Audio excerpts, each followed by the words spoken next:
You ask Tiger to calculate. This deals with finding the midpoint between 2 points. The midpoint between the 2 points is -1, 0. Let's solve it step by step. Plot the 2 points and calculate the midpoint using the formula. The coordinates of point 1 are x1 equals 23, y1 equals 64.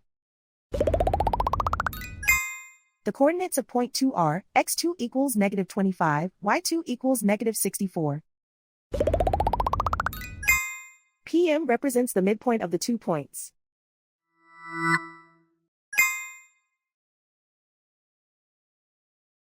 Use the x values in the midpoint formula to find the midpoints x. x1 equals 23.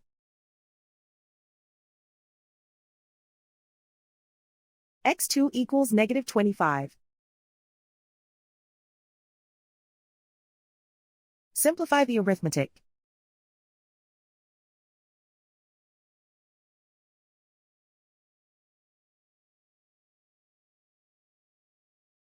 Use the y values in the midpoint formula to find the midpoints y. y1 equals 64.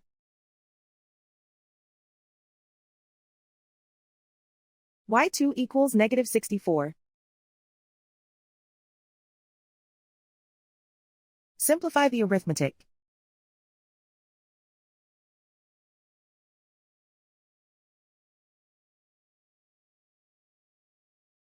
And so, the midpoint is -1, 0.